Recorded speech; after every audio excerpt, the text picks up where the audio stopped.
नमो नमः। आज मैं लघु सिद्धांत कौमुदी के अगले पाठ को लेकर उपस्थित हुआ हूँ। कारक प्रकरण का हम लोग अध्ययन कर रहे हैं। आज पंचमी तथा षष्ठी विभक्ति का अध्ययन करेंगे। तो लघु सिद्धांत कौमुदी में पंचमी विभक्ति के दो ही सूत्र दिए हैं, एक अपादान संज्ञा करने के लिए और एक पंचमी विभक्ति विधान करने के लिए। और षष्ठी के लिए एक ही सूत्र है, वहाँ भी षष्ठी से। तो इसका अध्ययन करते हैं। तो अपादान संज्ञा करने वाला सूत्र है ध्रुवम अपाये पादानम, क्योंकि पंचमी विभक्ति अपादान में होती है। अपादान में पंचमी का विधान होता है।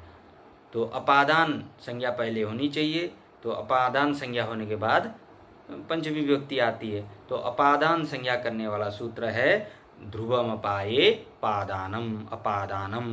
ठीक है।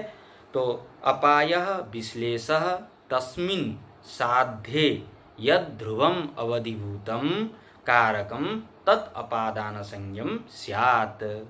अपायः, अपाय अर्थात विश्लेष, जुदाई होना, अलगाव होना, अलग होना। ठीक है ना। इसमें जो साध्य है तो वो ध्रुव, जो अवधिभूत जो ध्रुव है उसको अपादान संज्ञा करते हैं, उसकी अपादान संज्ञा होती है। अर्थात जिससे अलग होता है, जिससे विश्लेष होता है, जिससे विच्छेद होता है, उसकी अपादान संज्ञा होती है। तो आगे अपादान संज्ञा करने का फल क्या है? पंचमी विभक्ति विधान करना। तो अपादाने पंचमी, ये सूत्र है पंचमी विभक्ति विधान करने के लिए। तो इसका उदाहरण देते हैं। अपादान में पंचमी विभक्ति होती है, तो उदाहरण दिया है ग्रामात् आयाति। कह आयाति? पथिकः। पथिकः ग्रामात् आयाति। पथिक गांव से आता है। आयाति यहाँ क्रिया है और कौन करता है? पथिक, यात्री। तो कर्ता जो है कहाँ से अलगाव हो रहा है? गांव से। तो वो गांव क्या हो गया? ग्राम, यहाँ ध्रुव हो गया। तो ध्रुव इसकी अपादान संज्ञा हो गई। किसकी? ग्राम की। ग्राम की अपादान संज्ञा हो जाने पर अपादाने पंचमी, इस सूत्र से अपादान में पंचमी विभक्ति का विधान हुआ। तो ग्राम शब्द से पंचमी विभक्ति होने पर ग्रामात् ये रूप बना। तो पथिकः ग्रामात् आयाति, छात्रः विद्यालयात् आयाति इत्यादि वाक्य बनते हैं। तो यहाँ एक चीज ये है, ध्रुव कहने से वो ध्रुव नहीं, अटल जो स्थिर हम लोग ये अर्थ करते हैं वो नहीं है। यहाँ पर जिससे विच्छेद हो रहा है उसको हम ध्रुव कह रहे हैं। जैसे गांव, विद्यालय, गुरुकुल जो भी है, उससे यदि हम विच्छेद हो रहे हैं तो उस ध्रुव की अपादान संज्ञा करते हैं। तो अपादान करने के बाद पंचमी विभक्ति का विधान करते हैं अपादाने पंचमी से। तो केवल इतना ही लघु सिद्धांत कौमुदी में पंचमी विभक्ति के विषय में है। अब आगे षष्ठी विभक्ति में जाते हैं। तो षष्ठी विभक्ति करने वाला सूत्र है षष्ठी से, क्योंकि कारक में हम षष्ठी को नहीं मानते हैं। तथापि यहाँ पर क्रमशः जब प्रथमा से लेकर हम सप्तमी विभक्ति तक जा रहे हैं तो यहाँ भी षष्ठी का भी उल्लेख ग्रंथकार ने कर दिया है। तो अब षष्ठी विभक्ति विधान करने वाला सूत्र है षष्ठी शेषे। षष्ठी शेषे कारक प्रातिपदिकार्थ व्यतिरिक्तः स्वस्वामी भावादि संबंधः शेषस्तत्र षष्ठी। कारक प्रातिपदिकार्थ, प्रातिपदिकार्थ कर्म, करण, संप्रदान इत्यादि से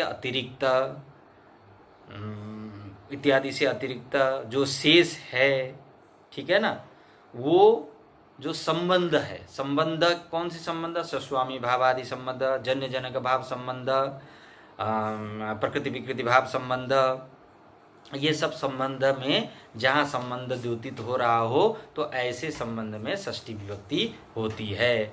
अर्थात कारक जो है, मतलब कर्तृकारक, कर्म कारक, करण कारक, संप्रदान कारक, अपादान कारक और अधिकरण कारक, उसके अतिरिक्त जो शेष है उस अर्थ में, अर्थात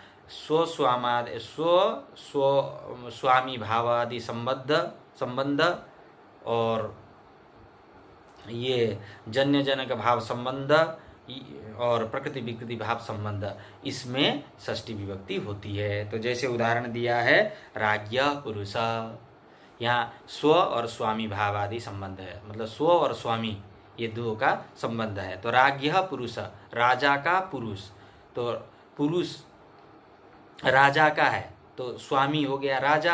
तो यहाँ पर स्व और स्वामी का संबंध है, तो स्वस्वामी भावादि संबंध होने के कारण यहाँ पर षष्ठी विभक्ति हो गई राजन शब्द से। तो षष्ठी विभक्ति विधान करने के कारण राज्ञः ये बना, तो राज्ञः पुरुषः ऐसा बना है। राजन शब्द से षष्ठी विभक्ति करते हैं तो राज्ञः बनता है, यहाँ षष्ठी विभक्ति हो गई।